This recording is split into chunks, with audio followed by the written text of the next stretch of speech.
situation that we haven't had in quite a while. We're in a situation where anything goes in Week 17. The NBA season started. NHL schedule has been announced, and the Florida Panthers schedule has been announced. But with this, we have a lot to talk about. And before we get started, we're going to talk about the Miami Heat, the season opener that happened on Wednesday. All right, so what we're looking at here is the game that was back and forth between Miami Heat and the Orlando Magic. Now, we were in Orlando's having Amway Center. We see this pattern every year where season opener, Amway Center, we lose. And I'll tell you how that happened. So, let's see here. Duncan Robinson with 14 points, with 5 rebounds and 1 assist. Butler with 19. He had suffered an injury in that game, but was able to play through the rest of the game. The injury is impactful. Harkless with 3 points. The best player of our team was Bam Adebayo with 11 rebounds, 4 assists, and 25 points. So he got himself a double-double. Tyler Hero got a starting job with 13 points. And we have a debut with Precious Achiuwa from out of Memphis with 8 points. Gordon Dragic with 20 points. Iguodala with 4 rebounds. Olenek with 3 rebounds and 5 points.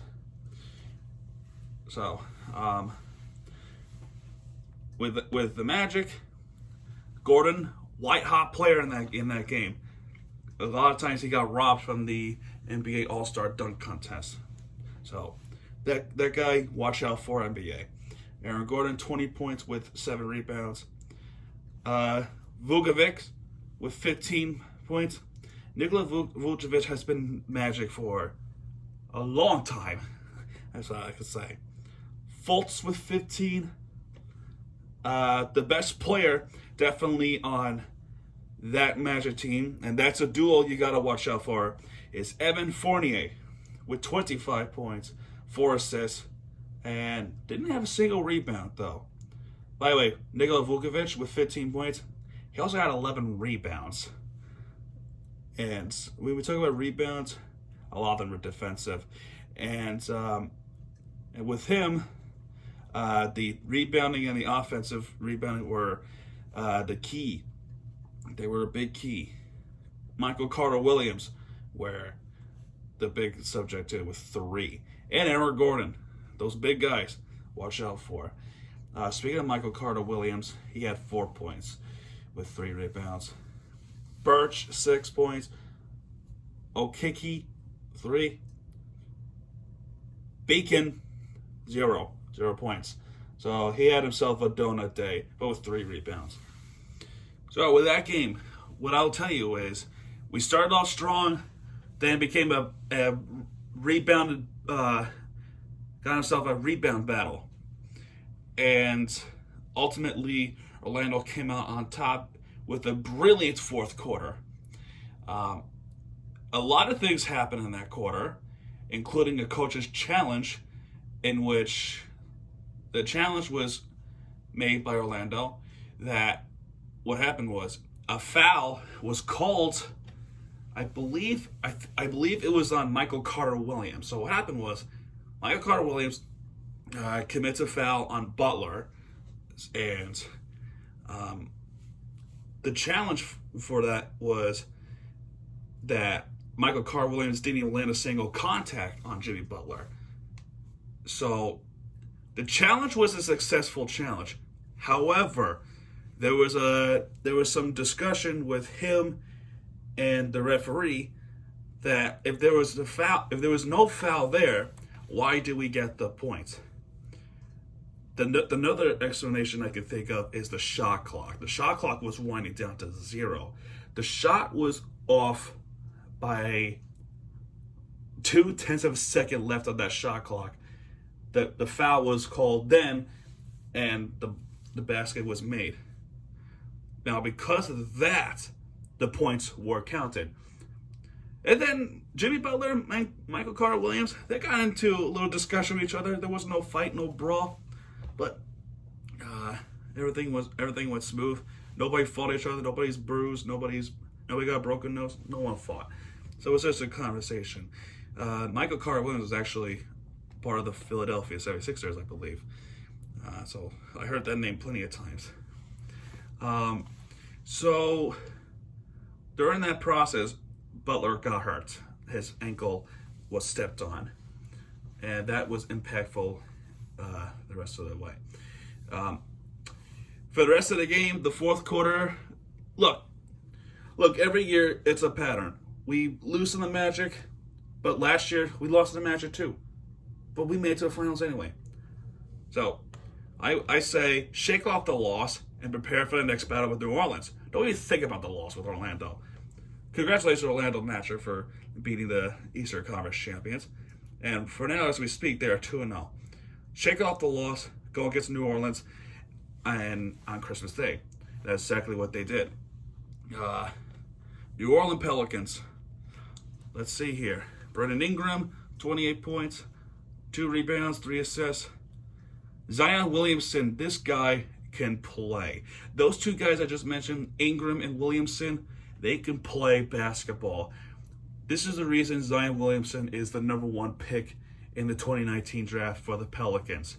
Watch out for Zion Williamson because he will bite you. 32 points, 14 rebounds. So that's a huge double-double. Now, those two, I will put the NBA on notice because this is the way how we have to handle our game on Christmas. Let's see. Brandon Ingram and Zion Williamson, think of them as Klay Thompson and Stephen Curry in the future. That's a duel you gotta watch out for. You think Evan Fournier and Aaron Gordon is the duel you gotta watch out for? Watch out for those guys too. But these guys are special. They are special players you gotta watch out for. This guy put up 32 points against the Miami Heat. So you combine that, right? 28 plus 32 equals about 60, right? 60 points, or 70 points, rather. I'm going to say it's 60 points. So besides those 60 points scored, the rest of the team, Steven Adams, former Thunder player, 6 points. Bledsoe, 5. Lonzo Ball, former Laker, 6 points. Malley, 1 point. Hayes, 0 points. Jay Redick, 8 points. Hart, 12 points. Now, exclude those 60 points, right? 6 plus 5 plus 6, that goes up about 17, right? Plus add 1 more, and that's 18. 18 plus 8 more goes up about 26. Plus 26 plus 12 equals about 38. So 38 points off of the rest of the team. 38 points, rest of the team. Those two guys, 60. And that was all they scored, 98 points, if you hadn't told. Miami, on the other hand, Miles Leonard gets the start. Wow, how often do you hear that? Miles Leonard. A touching story with Miles Leonard. You know, his brother Bailey was actually part of the military, and there was a touching story with that. You gotta go check out that documentary. He scored 9 points, so he got himself a good day with 2 rebounds and 1 assist. Duncan Robinson was going for the record, scored the most threes of this first half of any Christmas day. He scored about 6 threes or 7 threes in the first half of Christmas basketball. He scored 23 points with 5 rebounds and no assist. Jimmy Butler, we have an unfortunate situation with him that because of what happened in the Orlando game, he had an injury that he was unable to return in the second half. He did leave with 4 points and 6 rebounds, and 5 assists. Bam Adebayo, 17 points with 4 rebounds and 2 assists. Tyler Hero, 11 points, 2 rebounds, 3 assists. Silva, nothing at all. Precious Achua, 11 points, good player. Harkless, no points, got a couple of rebounds. Akpala, nothing. Dragic, 18 points. He has some nine assists, right? He almost got himself a double-double. Just missed it by 1 assist. Avery Bradley had 12 points. And Andre Iguodala with 6 points. This team could play. And they once again win on Christmas. 111-98. We also had a new milestone. Eric Spoelstra is 8-0 on Christmas Day. That is the most wins of any NBA coach in history, and undefeated. He passed someone like I forgot his name. So 8-0 on Christmas Day. We have a good battle coming up on Tuesday and Wednesday. One game is prime time. The other one you can watch on NBA TV or on League Pass. The Milwaukee Bucks. Can't forget about the Milwaukee Bucks. And after that, we have ourselves a battle where today they just made history with 50-point deficit against the Clippers. They scored 50 points over in the first half. 77-27 against the Clippers. This team is going to freaking wreck people. Let's hope it doesn't happen. Now, finally, we get to talk about the one thing I've been aching since last night. Is the Dolphins. I'm wearing this amazing Hawaiian button-down shirt. The Dolphins, Saturday night prime time against the Las Vegas Raiders. I almost said Oakland Raiders because that's what I was used to. Las Vegas Raiders. Oh my gosh. What could I say about this game? Derek Carr with 1 yard run. Jason Sanders, 37-yarder. Daniel Carlson with the 23-yarder. Jason Sanders, Daniel Carlson. 1 touchdown the first half with multiple field goals. Second half, that's where we have the most talk. Any game right now. Myles Gaskin, 10 yards from the pass from Tua Tagovailoa with Jason Sanders' kick. Daniel Carlson, 20-yard field goal.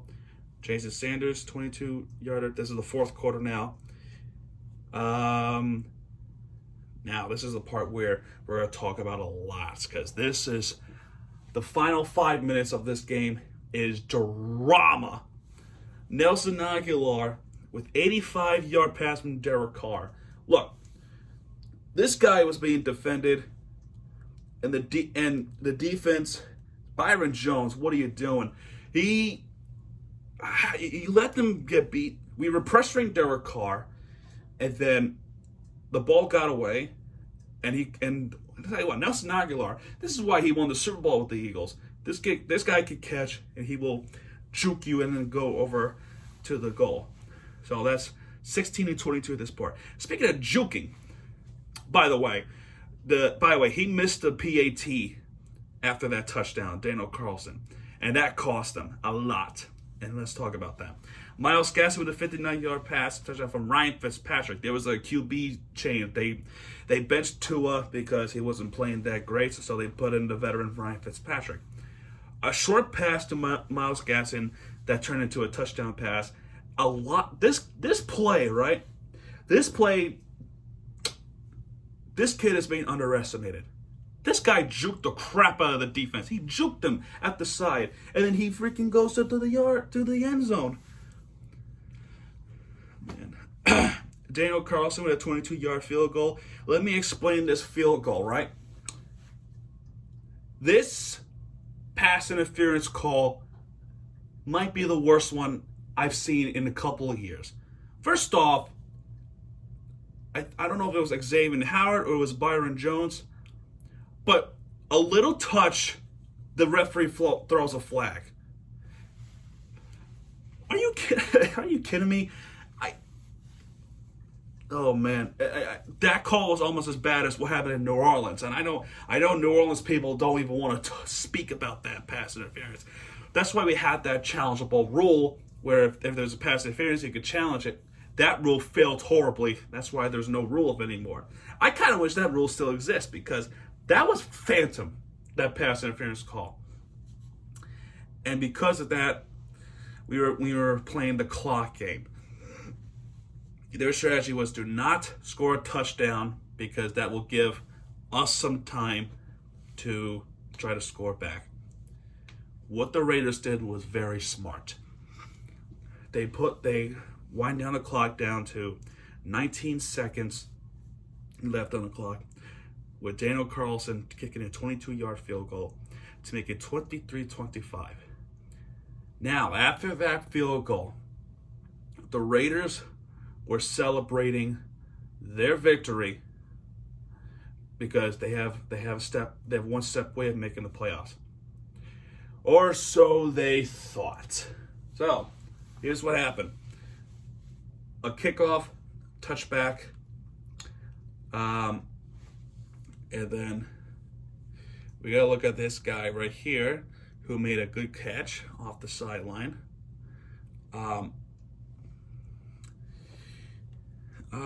Let's see. I gotta find out his name. It is not Adam Sheenum, not Zalvin Ahmad, not Shaquem Grant, not Lynn Bowden Jr., not Durant Smith, and certainly not Myles Gaskin. Mac Hollins. How often do you hear that name in the Dolphins? Almost never, right? He scored a couple of touchdowns, I believe. Mac Hollins, down the sideline, caught a deep throw from Ryan Fitzpatrick. While that was going on, the Raiders did something that we never thought they would do on a diehard situation like we were in. And I know who it was too. It was number 99 of the Raiders. I actually gotta find who it is, but it was the number 99 of the Raiders. I forgot who it was. I have to find it. But he grabbed the face mask of Ryan Fitzpatrick as he was throwing it. This was, you could call it a no-look pass. The guy was twisting Ryan Fitzpatrick's face mask almost seemingly like this, right? Actually, it's the other way. And as his face mask was being grabbed, they had it 15 yards after the play that was catched by Hollins.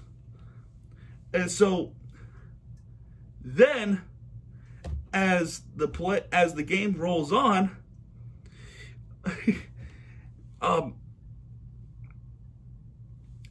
after that, Jason Sanders with a die-hard kick that would keep us alive. Oh, I found out who it was. It was Arden Key, number 99 for the Raiders. Arden Key was the reason that was a phantom call. Not the phantom call, the face mask call. After that, Jason Sanders with a 44-yard field goal put the game at 26-25, and it almost is like this was never supposed to happen. This was not supposed to happen, but it happened anyway.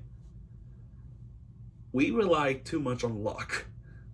And that is why I declare this Miami Miracle 3. That was a play that I would never have guessed that would happen. Never. And I've been watching football for a long time. That I did not expect that play to happen. Never. Never, never, ever. I watched for a long time. I never saw this happen before.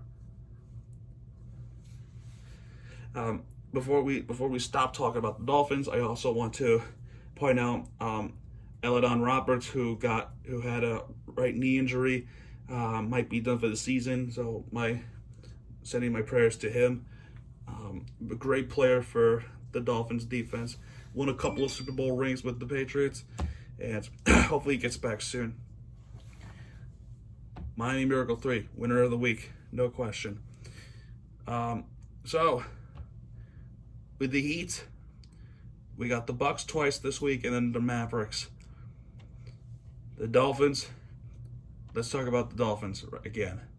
Our playoff situation is very, very interesting now. Now, because not only because we won our game, we also eliminated the Raiders after what happened with our game. A lot of things, I'm not going to say all of them, but a lot of things went our way today. And I don't think anybody realized it. First off, Colts lost, right? They lost by a comeback of the Pittsburgh Steelers. The Ravens won against the Giants. That was expected. The Giants were not reliable. So my thought was the Packers were going to beat the Titans, and then we're going to have a situation. So what I realized is this. One of those two teams have to make it to the playoffs because they're in the same division. Somebody has to win the AFC South somehow. And Cleveland lost. This was unexpected. This loss was unexpected. I was not relying on the Jets to win, but they beat the Browns 23-16. Look, because of those losses, right? We're at 7th place. Look where we are right now. We're at number 5. Baltimore's at number 6 because they won. And in the meantime, when they won the game, the Colts lost, so they're back. So now they're down to 8th place. And Cleveland is in 7th place. So this is the way how I see it, right? Even though we could, if we lose a game, I don't think the hope is lost. I think we can still make the playoffs, but we need to put up a good fight against Buffalo. Buffalo is a must-win. We cannot rely on luck, okay? We can't do Inter Miami, okay? Inter Miami, we got into the playoffs because we had help and we had an easier opponent, like Cincinnati. Speaking of Cincinnati, that's who the Ravens play next week. So, although that, to be fair, they've been playing good football, so maybe all hope is not lost. What happens if all the teams lose, right? I think we still make the playoffs. So let's see here. The Colts got the Jaguars next week. To me, the Jaguars are not reliable to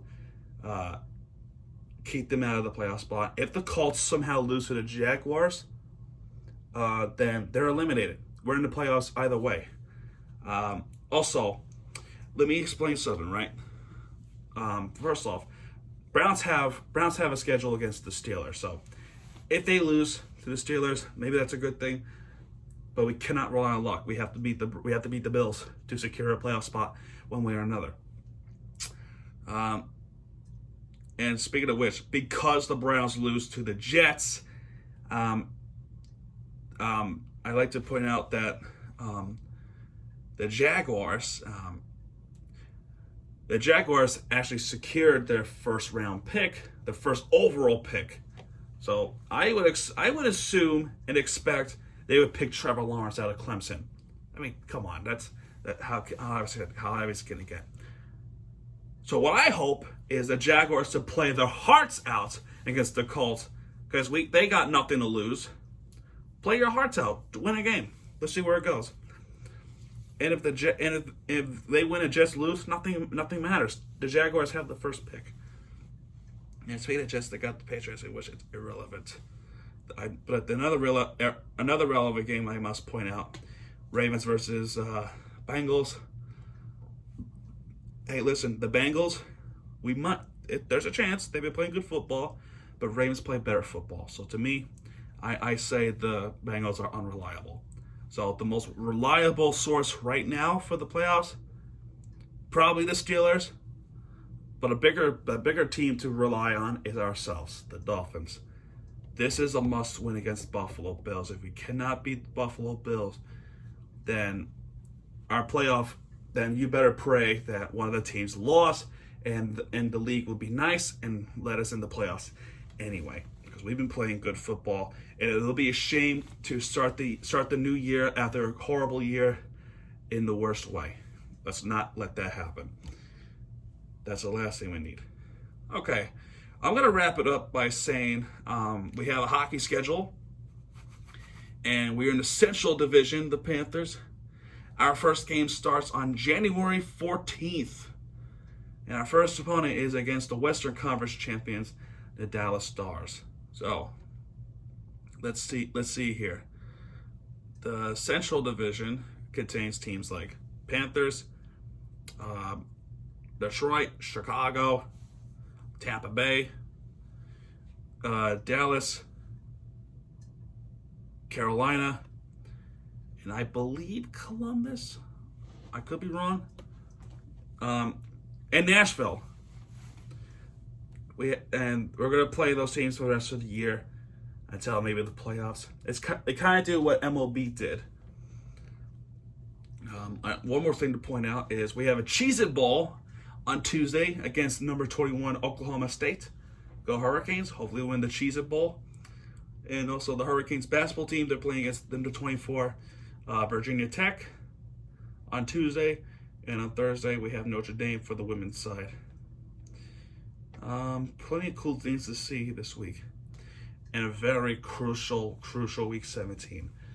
And I will wrap up by saying 2020 is coming to an end. If you ask me, what do I say about it? I say good riddance, right? I'm pretty sure we all agree. But anyway, that's going to do it for this episode. If you like this video, please leave a like, hit that subscribe button. And yeah, folks, Mirror TV signing out. Go Miami. And good night, everyone.